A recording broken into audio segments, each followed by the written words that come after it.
Okay, hi everyone. My name is Azeez Ibrahim, software engineer with some few years of experience within the space.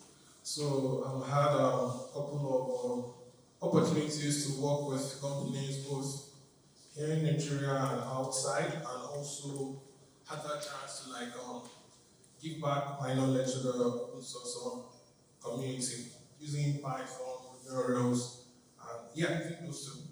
So if I'm not working, without playing games or just watching movies. So if you play FIFA, you can just add me up, let's game together on PS5. So yeah, today we will be talking about database triggers, observers, and signals. So what prompts this? Right now we have a lot of engineers that are more into, I still call it a lot of things that we do within the tech space here in Nigeria is crude operations. A new startup, you're writing and reading from a database. Anything you're doing is still within that aspect. But most of these operations can actually be done better because we have some inbuilt technologies that this languages or that this database is already provided for us. But because most of us don't know about it, we tend to build things in the old ways. For example, now I want to create an audit. Say the HR decides to increase somebody's salary, but every time that person has a salary increase, we also need to create an audit log for that salary increase. So someone can actually approach the HR and be like, hey, HR, please, we need to see the salary increase of this so person from so date to so date. You can actually go to your audit log and bring out those things.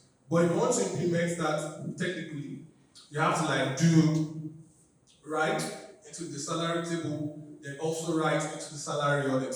That's two database operation, which would actually cost a lot of performance overhead along the line.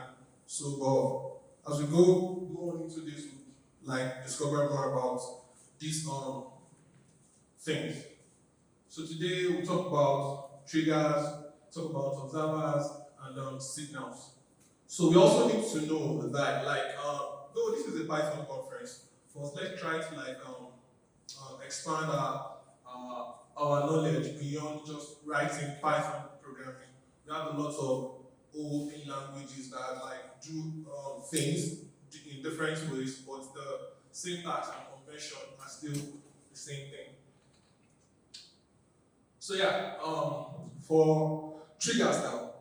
So database triggers are actually more on the database sides. For example, we are using Postgres, MSQL, MSSQL. You have the opportunity to do a lot of database triggers. So they are just SQL statements. So what they do is that based on the event that you're trying to do on a particular database operation, you can add another thing to it. Say for every insert in your database, you want this to happen. But you don't want to do it using your Python programming language or using JavaScript or so. You just want it to be a stored procedure or an SQL procedure that runs every time you trigger a database event. This could be either insert, update, or delete. So for you to time this event or to specify how long this event will run, you use this trigger timing, which is before and after. So you want something to happen before insert, you use it before command. If you want it to happen after insert, you use the after command. So they are majorly used to enforce business rules.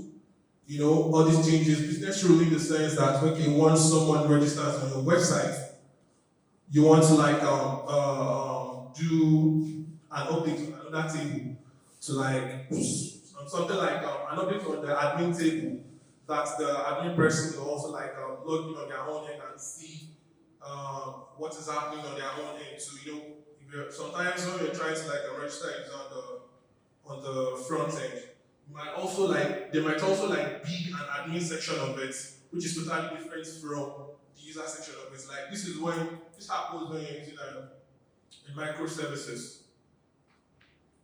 Then also to maintain data integrity. When you talk about data integrity, you want to be sure that whatever you are writing into your database actually maintain its nature. Like you specify that the database should actually take in a string, but you don't want a situation whereby someone is inserting another thing into it. So you can use database triggers to handle such. So example of this. So okay, fine. To create database triggers, you have to use the trigger command. So SQL will know that hey, I'm trying to do something else after doing the normal database process. So just like what I explained about the salary updates. So every time this employee gets an increase after the update on the employee's table, so create a trigger. So the trigger name is actually update employee salary. Create trigger is the command you use in creating those triggers. That is what SQL sees and will tell to itself, oh, this is a trigger that has to do something else after doing its generic database operation. So for each update on that employee's table, you have to check if what you're trying to insert, the new salary, is greater than the old salary. If it is, then insert into another table the database log. The salary of this table, which will be the audit log for probably the management guys to see what's happening with the old salary and the new salary and every other values you want to insert into it. And you are doing it right now. Then you close the trigger. So on a normal day, if you want to implement this using say Python or JavaScript, first of all, you insert into the table first. Once it is successful, you write another SQL to insert. Whereas you can just use this trigger once and for all. So first we say, okay, you're a good guy, you're a good dev, you know how to do this thing. You would probably put it in a try and catch. Say if one of those queries actually fails, fall to this. But trigger will handle every that for you. Because if this update is not successful, it won't go to the next thing. So that's one great advantage of using database trigger to handle some of this. So we have several examples of this. I don't know, probably later we'll take questions. But for every of these new updates, there are always the advantages and disadvantages. So in this case, the advantage there is that you have the logic are actually centralized in the sense that everything you want to do is within the trigger statement. So if there's anything that fails or you need to check back every other thing, you can just go into your line of code and check what is happening and fix it there. Then immediate response to change. Just like what I said, for every update, there is something else that is happening. If something breaks, the other thing is responding to it.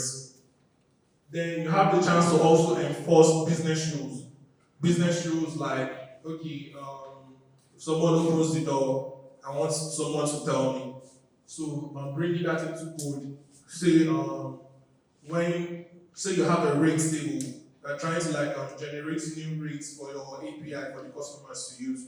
For every time a new rate is being updated on that rates table, there should be a trigger update that will keep that changes into the rates table logs. So, but the disadvantage here comes when you have a very large system. It will be difficult for you to debug, and might be difficult for new guys, the interns or people that are actually new into this to understand, and there will be performance overhead in the sense of it will take long processing time to execute this, and then um, what other thing could it be? Processing time, yeah, using a lot of resources, you're wasting a lot of resources to like resources that would have gone into doing other things are actually being spent, being used on this. In terms of trying to wait for a response coming back from the SQL query, that would like delay the response time coming from that, and that could lead to issues like deadlock and rat race. So another interesting thing we have is observers. Observers are really, really good when you're writing, say, Rails, Ruby on Rails. I don't know if anyone has experience with Ruby on Rails. Ruby on Rails come with inbuilt observers, after save, post save. You don't need to like be writing a series of database operations just to like get all these things. So, but observer is kind of complex because you need to define the object itself. The object which will actually be like the subject, which is what you are trying to observe. Then you need to like define list of dependents. Say when you save something, the dependents could be send an email, do some other things. So once they notify a change within the subject, it triggers the observers to do whatever they want to do. So, just like triggers is done on SQL level, but observers is done within your own code base. So that's why I said if you have experience with Ruby on Rails, this is a very, very good implementation that they've handled very well for you to use. So it is often used within OOP languages, Java, C# and Python. But Python does not like handle it very well because you need to like, if you don't know much about OOP, you might not really understand how observers actually works. So before we move to the pros and cons of observers, let's go into the implementation of observers. So just like what I said, there has to be a subject, what is watching it, and the dependency. Okay, if something happens, trigger this. So to define observers, you have to like define it and make it OOP structured. So the subject here is what is happening, while the observer here is what triggers that update based on the changes within the subject itself. So to do that, the first thing is define your subject class, then add list of observers, just like I mentioned. The list here could be email notification, do some other database operations, or whatever you want to do.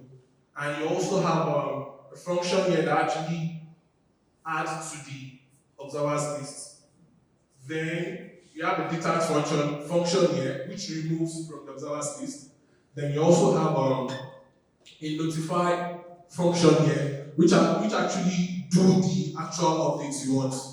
So yeah, just have the conflict observer here, which just tells you, just notify you, oh, there is a change in this particular subject, do this.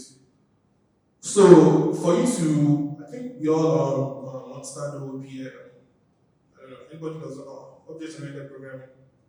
So these are just like basic implementation of handling observers. You define the class here, we call this, and this triggers, this attach a new observer to it. Say the new observer could be send an email, then you notify the observer whenever there is a change within the site. So most of these operations are actually very useful when you're trying to build something not too big. So just like I said, it's very, very good when you're trying to build a microservice architecture. So if you're working on a monolith, it might be a little bit complex for you. we're working in a place whereby the system are microservice architecture, distributed systems, you'll be able to like use all these things. So observers, because observers are actually built using OOP mechanism, you can decide to like build your own observers without OOP, probably just make it a function, and that's the end of it. They are actually reusable and they are also maintainable. And it also like allows you to decouple subjects and observers, just like what I showed us here. You already have your subjects there, you already have your observers below. So there are two classes that depend on themselves. So performance issues, same thing we have with the trigger systems, and also might be difficult to debug if you don't know how to find your way around within large code base and also complex dependencies. So for signals, this actually takes us to Django, because Django already like handles this very very well. So signals are also used to like notify listeners or subscribers about event changes, or if there is a change in the state of a particular event. So Django already like handles that very well. Decouples events into producers and consumers. I don't know if anybody knows about PubSub here. When you publish something, subscribes to it and handles it. So allows flexible event handling. So same pros and cons for every one of it. Performance wise, I mean, there's nothing you want to like do within the text space that won't have its own performance issue. There will always be something out there that might not be working. So yeah. So to use this, this is the Django declaration, like a post save. Okay, if there is a post save, I mean, after saving a particular thing, the receiver receives it, creates a profile. Then we have the dispatch. The dispatch does things like the signal to the receiver decorator again. So it just means like after creating your function, add a decorator to it, which will actually receive the post save signal that is being sent from the Django models based on the user profile. Create the user profile. So what?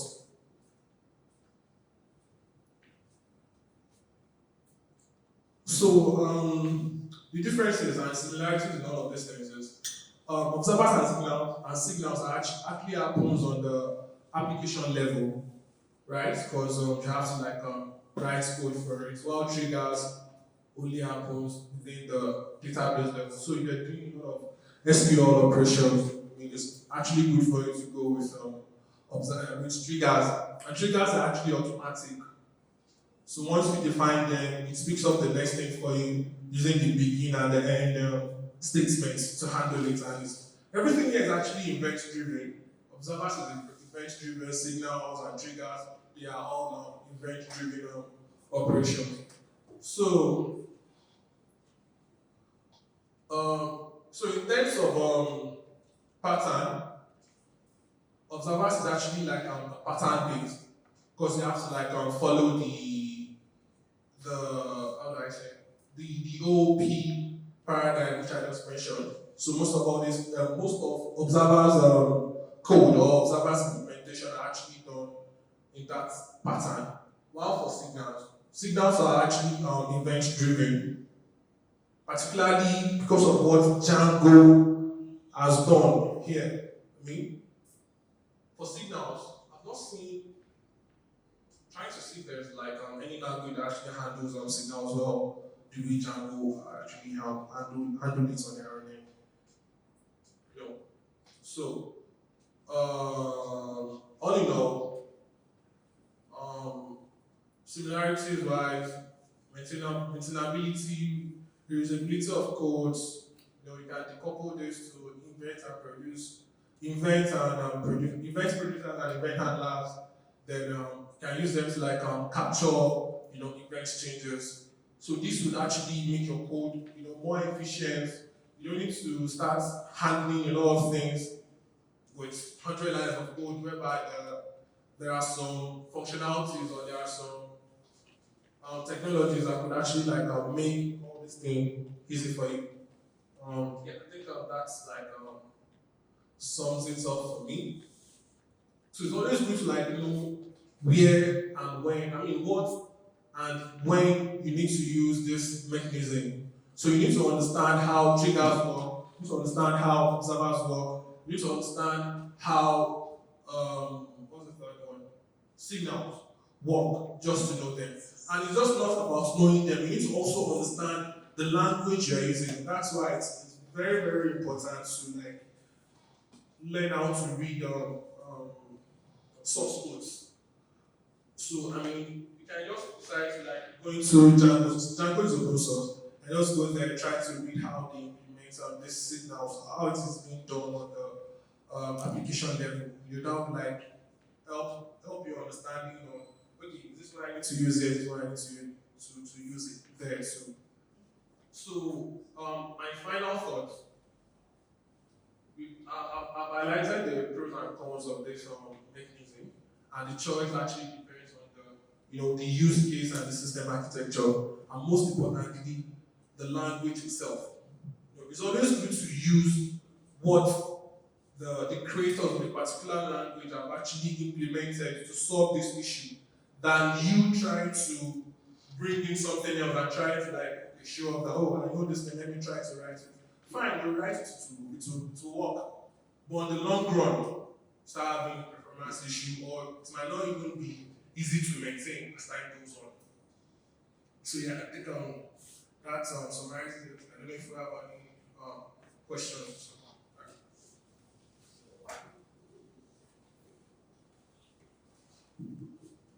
Thank you very much. I just have a little question. I understood signals and observers.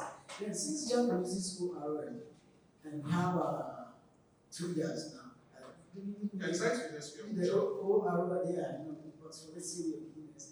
What's the relation between atomicity and trigger? I mean, is there a difference? Atomicity, trigger? Well, when you say atomicity, that means like you have to like do a particular thing. Am I right? Yes. In a particular operation. So, looking at it,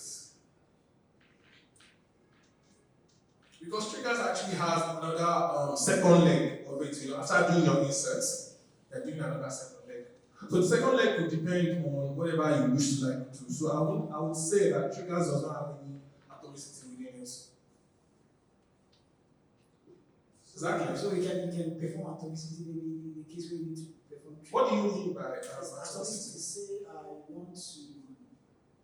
somebody wants to withdraw money, and you fill the form, submit the form. What's it?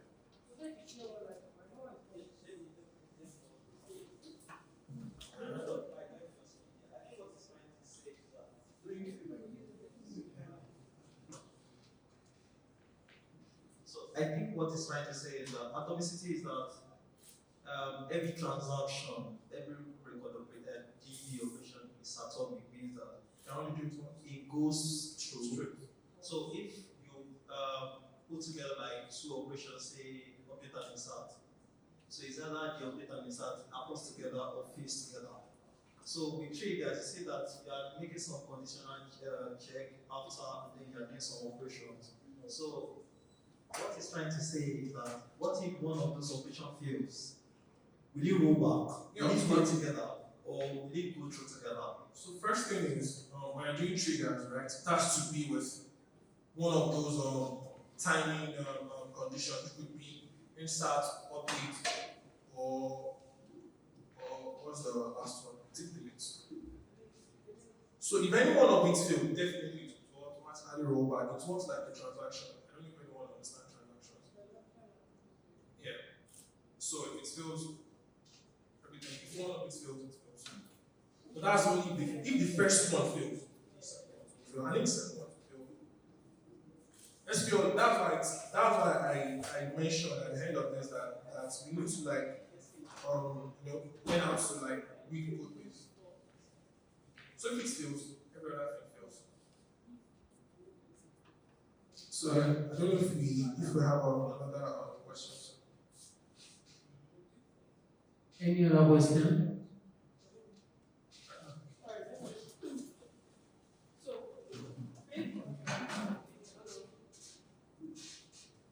Alright, so I understand the fact that you said that it's good to understand each of them and know their best use case, right? So one point I would like to ask, right, just open to you the fact that which one would you recommend in your organic project, right? Using database triggers or using, let's say, signals from your own generally. On the case one, we have lots of, let's say the language you're using has those capabilities, right? Which one will you rate better if you want to use? So just trying to Okay, first one for me would be observers, right? So that's if what I'm doing, so the first leg is I'm saving, and the second leg would be I'm sending out an email, I'm going to an observer because I can't do that on a database level. So if I'm doing something like I want to keep track, right? I'll go for the triggers. triggers. Okay. So what are cases whereby like maintaining triggers, right? I know it's quite could be problematic, especially for the Large systems. large system or historical system, right? So what do you do in that case? Why just get feedback on that? So just like I said,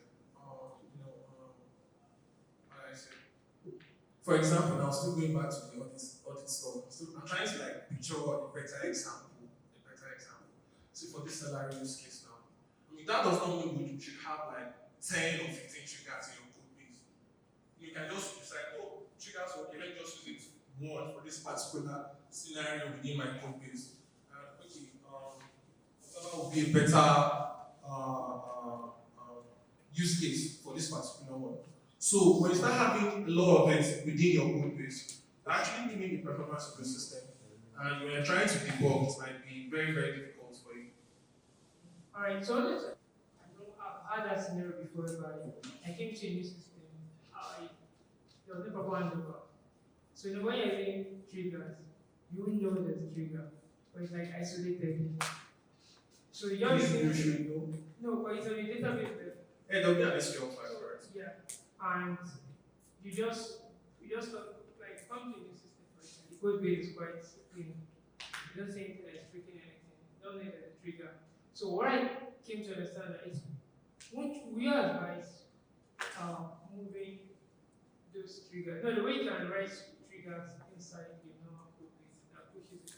Like the right trigger Each code base. SQL code base. Yeah, so we suggest that being done in such a way that even someone come into the system, even without and say, okay, there's some triggers here for you, though it's still going to database to get it done, to push the trigger to but the raw trigger code, can it be you suggest that write it inside like the language level? For me, yeah, personally, yeah, that's what I do, and that's what I would actually suggest. Let it be on your code base. So whoever is inheriting your whatever garbage or whatever you're writing, be able to like see it and sorry to say, to see it and know, okay, yeah, this guy don't do this, so let me do it better. Understand? So doing it on the database level is actually very, very expensive. So yeah. Okay, the question I have is about also triggers, right? And it's about, I want to know if, one, is there usually like a limit to the number of triggers you can have in the database? See, for me personally, I've just advise try to you don't have to like have large number of limits within your database because overkill is just going to kill your database and your system entirely. Just 1, 2, 3, maybe 5. It's okay. And then I would also want to, I think concerning the question he has, I think proper documentation can solve the problem of visibilities. Yeah, You have where you put all your triggers, just go there and see what's happening. And then concerning is about trading. So, for instance, if I have like two triggers, how would can I schedule it so that one runs before the other? I know there's before and after. If there's one that is put after or put before, will they run at the same time? Or will they run one after the other? You have only one before or after a single trigger. Okay, so everything I want to perform will be on that in that block. Is it before and then and you have to specify an end to it. Okay. Okay, that can be very large. Okay, why it's showing that way. So just after the update on this, then you start your. So this is the second part of the trigger. You begin and you end. Okay, which this code can be very large. Yeah, it can be very large because you can actually have more than one insert. So you can have 2, 3, 4, 5. Okay, that's why I said it's always good to know when to use it and try to don't overuse it. It's not really encouraged each time. I know for Python, writing raw SQL is just anti-pattern really. But I also want to ask that, okay, say... sorry, for Python now, so you're doing Flask or Django. There'll be some cases whereby maybe your ORM just don't get how it works and you want to just put in raw SQL there. In that scenario, you can actually insert your trigger there and just then go back to your ORM or how Kevin wants to use. Okay, yes, it's about DB logs.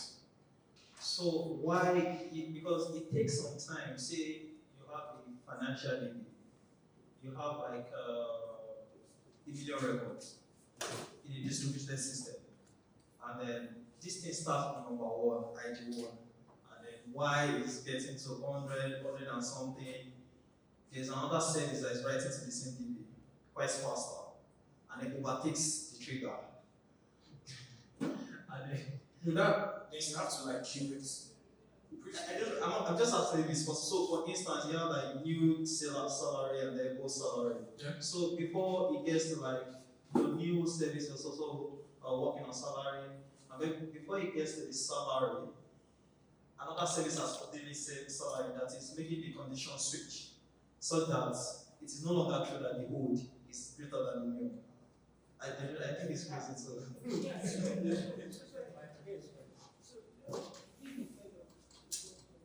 Oh yes, there's a page. So it's going to remember how the operation on the command side. Yeah, queue.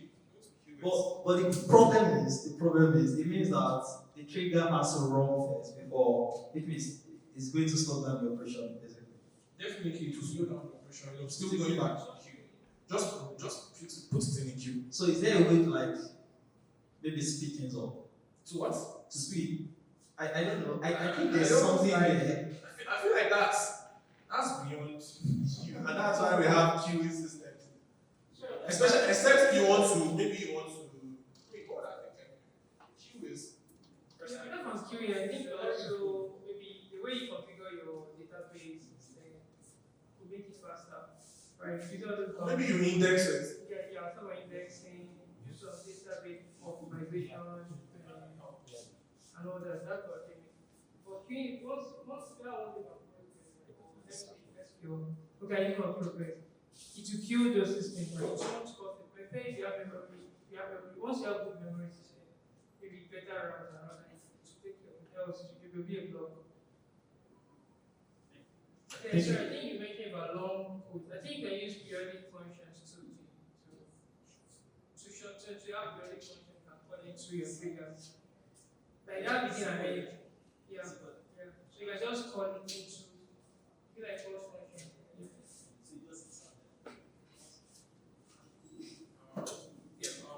Another question.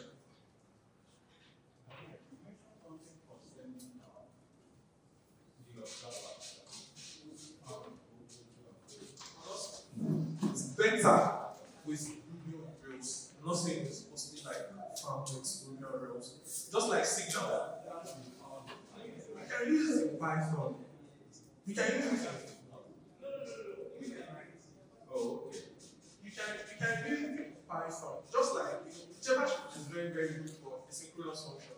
Yeah. I mean, nothing comes close to it. But you can, that one does not mean you can't do asynchronous function with Python or other languages. You understand? But Rails already simplified observers for you. Just like you having to import it in Django, you having to import signals in Django, you can actually import observers in Rails. I just want to clarify. Do you understand? Yeah, I guess it's. Thank you.